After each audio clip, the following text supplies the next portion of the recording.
কুৰবানী ঈদত কুৰবানী গৰুৰ সলনি ছাগলী নাইবা অইন জীৱ কুৰবানী দিয়াৰ আহ্বান বৰপেটাৰ ঐতিহাসিক ভেল্লাৰ খিলঞ্জীয়া অসমীয়া মুছলমানৰ এই আহ্বান ইতিমধ্যে গৰুৰ সলনি ছাগলী কিনিছে ভেল্লাৰ বহু খিলঞ্জীয়া অসমীয়া মুছলমান লোকে কুৰবানীৰ ক্ষেত্ৰত চৰকাৰে জাৰি কৰা এছঅপিৰ প্ৰতি গুৰুত্বপূৰ্ণ সমৰ্থন ভেল্লাৰ ৰাইজৰ কুৰবানীৰ পেলনীয়া অংশ গাঁত খান্দি ভালদৰে পুতি থোৱাৰ আহ্বান জনাইছে ভেল্লাবাসীয়ে পুনৰবাৰ জনাইছো কুৰবানী ঈদত গৰুৰ সলনি ছাগলী নাইবা অইন জীৱ কুৰবানী দিয়াৰ বাবে আহ্বান জনাইছে বৰপেটাৰ ঐতিহাসিক ভেল্লাৰ খিলঞ্জীয়া অসমীয়া মুছলমানসকলে এই আহ্বান জনাইছে ইতিমধ্যে গৰুৰ সলনি ছাগলী কিনিছে ভেল্লাৰ বহু খিলঞ্জীয়া অসমীয়া মুছলমান লোকে কুৰবানীৰ ক্ষেত্ৰত চৰকাৰে জাৰি কৰা এছঅপিৰ প্ৰতি পূৰ্ণ সমৰ্থন ভেল্লাৰ ৰাইজৰ কুৰবানীৰ পেলনীয়া অংশ গাঁত খান্দি ভালদৰে পুতি থোৱাৰ আহ্বান জনাইছে ভেল্লাবাসীয়ে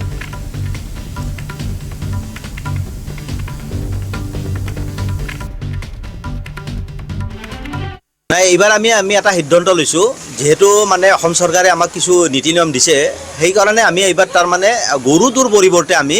ছাগলী দিয়াৰ ব্যৱস্থা কৰিছোঁ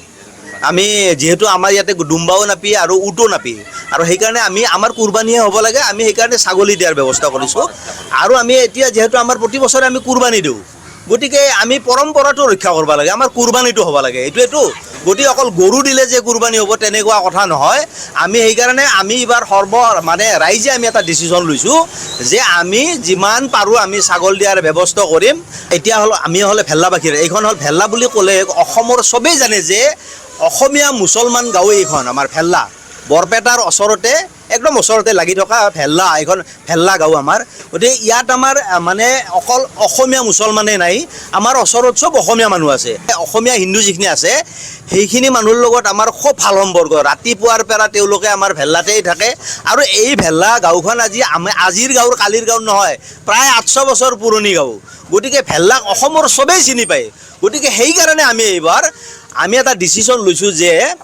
আমি এতিয়া মানে যিহেতু আমি প্ৰতি বছৰে কুৰবানী দিওঁ কুৰবানীটো আমি এইবাৰ ছাগলী দিয়াৰ ব্যৱস্থা কৰিছোঁ যাতে অসমীয়া যিটো হিন্দু মানুহ আছে তেওঁলোকে যাতে মনত যাতে মানে দুখ নাপায় আঘাত নাপায় তেওঁলোকে গৰু যিহেতু পূজা কৰে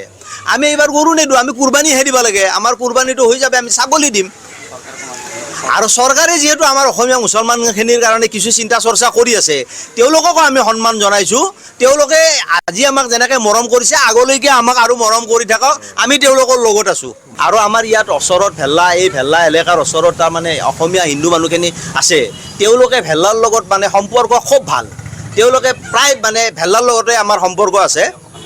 আৰু আমি হ'ল অসমীয়া মুছলমান গতিকে আমাৰ লগত যিহেতু অসমীয়া মানুহখিনি প্ৰায় মানে গধূলিৰ পৰা একেবাৰে ৰাতিপুৱাৰ পৰা গধূলিলৈকে আমাৰ লগত সম্পৰ্ক তেওঁলোকৰ গতিকে তেওঁলোককো আমি সন্মান জনাইছোঁ তেওঁলোকে যিহেতু গৰুটো পূজা কৰে গতিকে আমি সেইকাৰণে এইবাৰ গৰুটো আমি কুৰবানী নেদোঁ আমি ছাগলী দিয়াৰ ব্যৱস্থা কৰিছোঁ আৰু মই নিজেও ছাগলী মানে কিনিছোঁ আৰু সকলোকে অনুৰোধ কৰিছোঁ যে আপোনালোকে এইবাৰ ছাগলী দিয়ক আৰু যদি ক'ৰবাত গৰু চৰু দিয়ে কাটে তেতিয়াহ'লে অলপ মানে